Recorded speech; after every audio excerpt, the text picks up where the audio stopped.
You are in that phase where everything feels undefined. You like them, they like you. Maybe there is texting, you guys are meeting each other, you guys are communicating with each other, but below it all, there still is uncertainty. And then you get confused as to how are you going to actually navigate this uncertainty. So either you rush it or you self sabotage.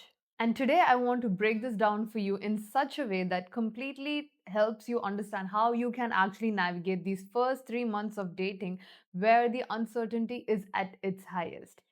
So, if you're new here, I'm Vaishnavi and I'm a men's coach and I help men heal with their traumas, attachment issues, and wounded masculinity in order for them to build a meaningful connection first with themselves and also a woman as well.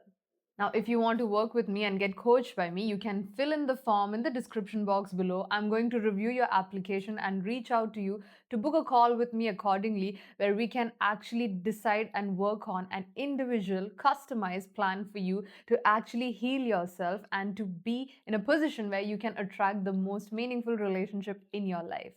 And apart from that, if you want to get my courses, which will help you build your confidence and masculine energy and also get rid of your nice guy pattern, you can find the link to that as well in the description box below. So without any further ado, let's get into this video and let's talk about how can you actually navigate the uncertainty in the first 3 months of dating seamlessly. Now, first, let's talk about the truth that nobody tells you about this phase.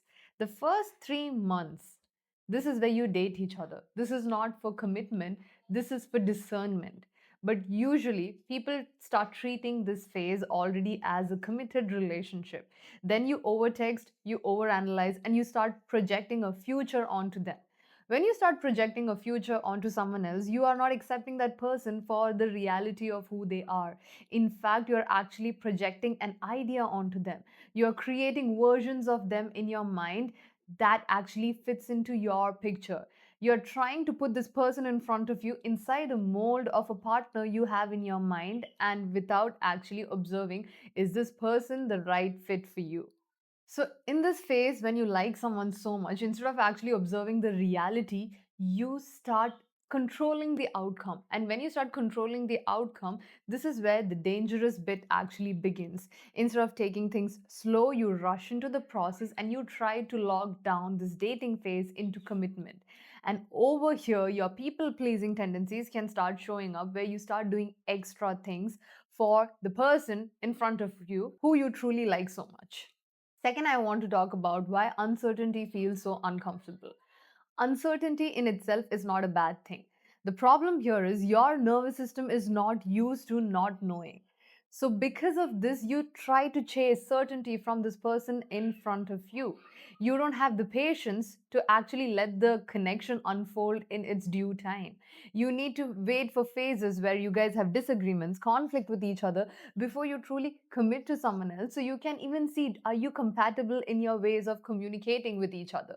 Especially if you have anxiety, if you have anxious attachment style, if you are sensitive to inconsistencies and you have grown up to inconsistent love, during these phases, your brain starts filling the blank spaces. It starts filling answers to the question, is this person into me? Do they truly want to be with me? Is this something you should be pursuing in the long run? And instead of being patient and instead of allowing them to show themselves, you start chasing them.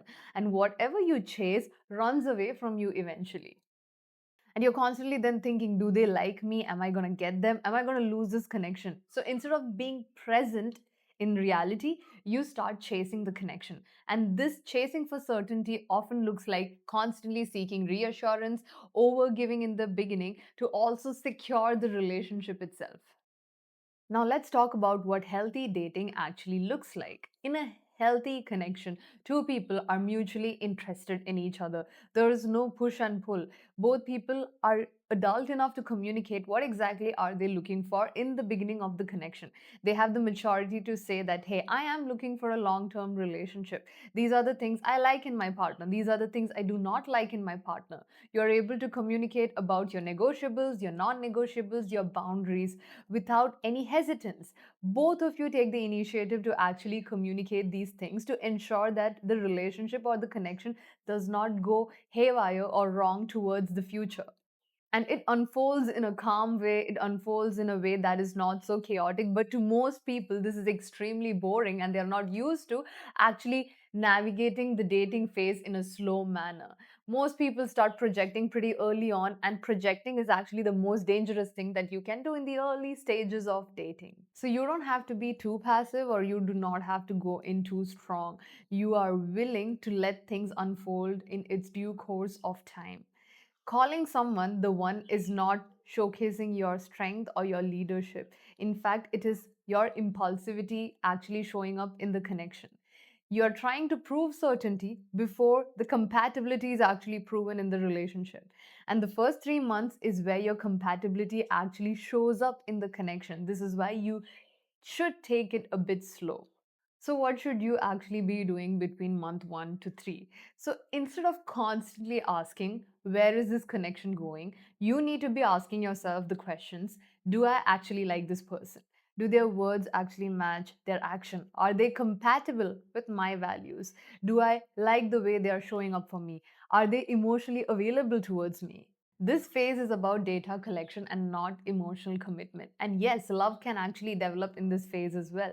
And I'm not saying there's going to be 100% compatibility between two people, but at least you know this person in front of you can communicate and actually take feedback, take accountability in the connection as well, because these are the important things that determines how the relationship is going to last. The main thing that ensures if the relationship is going to last is not that if you guys love each other or not. It is how you actually navigate conflict. And you need to have a fight with this person before you truly decide, okay, this is the one for you. And yes, even conflict management is not going to be seamless. You guys have to talk things over again and again, try to brainstorm about a way to find solution to the problems as well. And these are the things that's actually revealed in the first 3 months of the connection.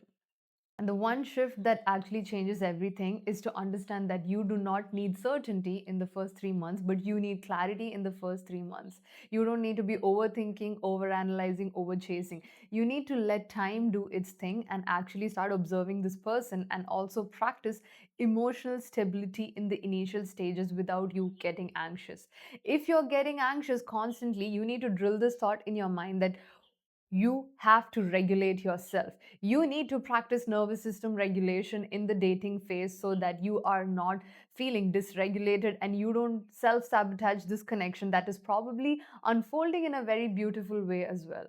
And if you're someone who knows this logically, but you still spiral, overthink, you're constantly chasing answers, that means there is some dysregulation in your nervous system. And maybe you also have some hidden traumas that you actually need to work through. Maybe you need to even work through your self concept as well.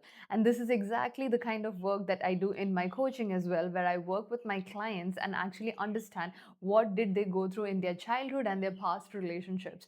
Based on that, I actually work with my clients to rewire their subconscious mind, design hypnotherapies for them so that they can actually change the belief systems they have within them, which is even causing nervous system dysregulation in the very first place, and teaching my clients how to actually regulate themselves and move through these uncertainties in the initial stages. And if you are someone who's getting attached too fast, losing your center in the initial stages of dating, always chasing unavailable people, you can reach out to me to work with me and get coached by me. You can fill in the form in the description box below, and I will review your application and reach out to you to see how can I even help you out in the very first place. It's not just enough for you to actually master tips and tricks for dating and communication. You need to become so secure within yourself that even if you get this connection or not, you are still good either ways. And this is not just about dating tips. This is actually developing a self concept and confidence so great that you are securely attached. I hope this episode was helpful, and I'll see you guys in the next one.